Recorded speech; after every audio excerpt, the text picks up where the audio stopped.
Good morning.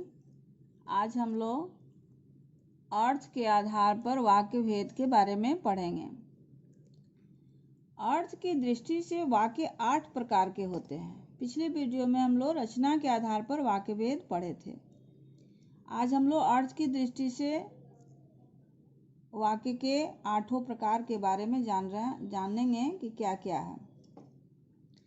पहला है विधानवाचक, दूसरा निषेधवाचक, तीसरा प्रश्नवाचक, आज्ञावाचक, विस्मयवाचक, इच्छावाचक, संदेहवाचक और संकेतवाचक। ये वाक्य के 8 प्रकार हैं जो अर्थ की दृष्टि से जाने जाते हैं। अब हम लोग इसमें एक एक के बारे में अच्छी तरह से जानेंगे, एक एक की चर्चा करेंगे। विधानवाचक, इस प्रकार के वाक्य में किसी बात या काम के होने का सामान्य बोध होता है। जैसे हवा चल रही है, हम खाना खा रहे हैं। वाक्य में जो क्रिया हो रही है उसका सामान्य बोध हो रहा है, इसलिए यह विधानवाचक के अंतर्गत इस प्रकार के वाक्य आएंगे। अब हम लोग निषेधवाचक वाक्य क्या होता है इसके बारे में जानें। जहाँ किसी चीज के नहीं होने का अर्थ प्रकट हो। निषेध का अर्थ ही होता है नहीं। जहाँ किसी चीज के नहीं होने का अर्थ प्रकट हो, जैसे मैं झूठ नहीं बोलता, इसमें नहीं शब्द जो है यह निषेधवाचक को इंगित करता है। वह यह कभी नहीं चाहेगा, इसमें भी निगेटिव निषेधवाचक दिख रहा है। वह नहीं आएगा, इन सारे वाक्यों में आपको निषेधवाचक इस प्रकार के वाक्य दिखाई दे रहा है। इस प्रकार के वाक्य निषेधवाचक वाक्य कहलाते हैं। आगे बढ़ते हैं। प्रश्नवाचक वाक्य क्या होते हैं। इन प्रकार के वाक्यों में प्रश्न पूछा जाता है जो नाम से ही स्पष्ट है। प्रश्नवाचक, जैसे तुम क्या कर रहे हो, प्रश्नवाचक चिन्ह भी इसमें है जो प्रश्नवाचक वाक्यों के बारे में बताएगा। वह कब आया, इसमें भी प्रश्न पूछा गया। उसे कौन पुकार रहा है, ये क्या, कौन, कब, ये प्रश्नवाचक शब्द हैं और इससे संबंधित जो वाक्य बनते हैं वो प्रश्नवाचक वाक्य के अंतर्गत आते हैं। अब हम लोग आज्ञावाचक वाक्य के बारे में जानेंगे कि इसमें क्या होता है। जहाँ कोई किसी को कुछ करने का आदेश देता है वहाँ आज्ञावाचक वाक्य बनता है, कहलाता है। आज्ञा शब्द से आदेश और आज्ञा का अर्थ सामने आता है। इसका भी उदाहरण है, जैसे इस काम को अभी खत्म करो, यह ऑर्डर है, यह आज्ञा है, यह आदेश है।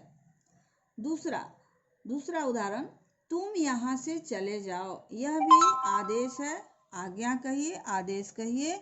इस तरह के वाक्य आज्ञावाचक वाक्य के अंतर्गत आते हैं। अब हम लोग आगे का देखते हैं और भी भेद। विस्मयवाचक, इस प्रकार के वाक्य में क्या होता है। इन वाक्यों में विस्मय, हर्ष, शोक, घृणा आदि भाव प्रकट होते हैं। जैसे वाह तुमने कमाल कर दिया, हाय यह क्या हो गया। ये विस्मयादि बोधक चिन्ह भी यहाँ पर आपको दिखाई दे रहा है विराम चिन्हों के रूप में, और इसके जो भाव सामने आ रहे हैं इसमें विस्मय, हर्ष, शोक, घृणा आदि के भाव प्रकट हो रहे हैं, इसलिए यह विस्मयवाचक वाक्य के अंतर्गत ये उदाहरण आएंगे।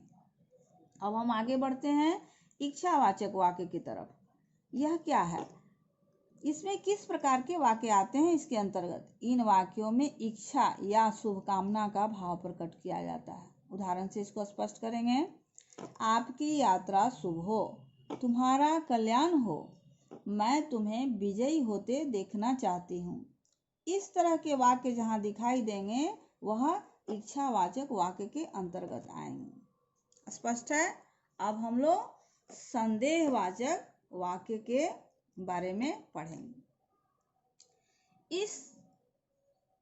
इसके अंतर्गत जहाँ कार्य के होने में संदेह या संभावना प्रकट हो वहाँ पर संदेहवाचक वाक्य समझ में आता है। कोई संदेह या कोई संभावना दृष्टिगत हो तो इस तरह के वाक्य इसके अंतर्गत आएंगे। उदाहरण देखते हैं। हो सकता है कि तुम्हें घर जाना पड़े, ऐसी संभावना जान पड़ती है। इस वाक्य में संभावना दृष्टिगोचर हो रहा है। शायद आज वर्षा हो, शायद लगा हुआ, यानी यह स्पष्ट नहीं है, ये क्लियर नहीं है कि आज वर्षा होगी, निश्चित नहीं है, इसमें संदेह है, हो भी सकती है नहीं भी हो सकती है, इसलिए यह संदेहवाचक वाक्य के अंतर्गत ये सारे वाक्य आएंगे। अब हम लोग सब अर्थ के आधार पर जो वाक्य भेद है उसका 8वां भेद संकेतवाचक के बारे में जानेंगे। इस प्रकार के वाक्य में एक बात या कार्य का होना किसी दूसरी बात या कार्य पर निर्भर करता है तो वह संकेतवाचक वाक्य के अंतर्गत आता है। इसमें शर्त होती है। इस तरह के वाक्यों में शर्त होती है, जैसे यदि वर्षा होगी तो फसल अच्छी होगी।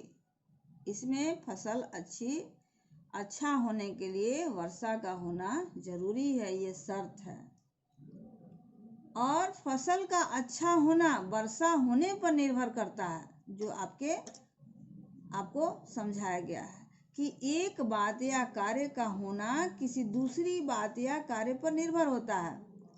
उसको उदाहरण से हम स्पष्ट किए कि फसल का अच्छा होना वर्षा होने पर निर्भर करता है, इसलिए यह वाक्य संकेतवाचक वाक्य के अंतर्गत आएगा। दूसरा उदाहरण, यदि तुम परिश्रम करते तो अच्छी सफलता मिलती। इसमें भी अच्छी सफलता मिलने के लिए परिश्रम करने की बात कही गई है, जो शर्त पर है। यह संकेतवाचक वाक्य के अंतर्गत है।